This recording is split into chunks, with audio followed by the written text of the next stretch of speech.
tots i benvinguts a un nou vídeo de Harry Potter en català. Avui estem aquí perquè us vull parlar sobre la Ginny Weasley. Aquest és un personatge que trobo que a les pel·lícules s'ha deixat molt i doncs té moltes coses interessants, així que avui us porto unes quantes curiositats. Si us pensàveu que la Ginny es diu Ginny, no és així, el seu nom real és Ginebra. Ginny és el diminutiu. Va néixer l'11 d'agost de 1981 i és la setena filla dels Weasley. A més, feia 7 generacions que no naixia cap noia dintre de la família Weasley. I doncs al ser la setena i de 7 generacions, això significa doncs que li va donar com una espècie de poder màgic per ser una bruixa molt poderosa i molt espectacular. La Ginny és una noia molt calmada, però a la vegada és molt decidida i també una noia molt forta. Això fa que es pugui doncs enfrontar a moltíssims enemics i que tingui una màgia molt pura. És per això que el seu patronus és un cavall i molts dels seus records doncs venen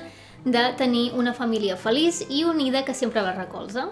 Abans d'acabar amb en Harry Potter de parella, va tenir 2 xicots. El primer era Michael Corner i era un Ravenclaw.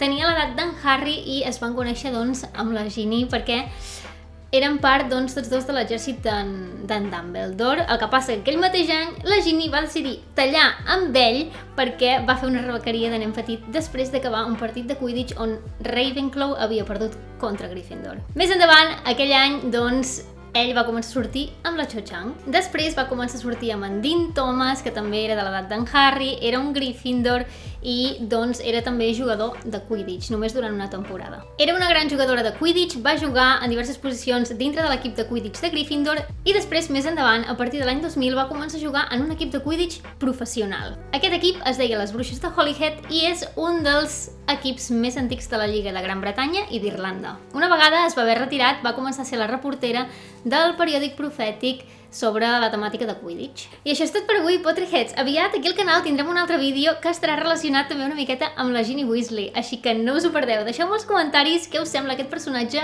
i què us han semblat aquestes curiositats. Si en teniu alguna de nova, deixeu-me-la escrit aquí, que us llegeixo. Adeu, adeu, malifeta feta!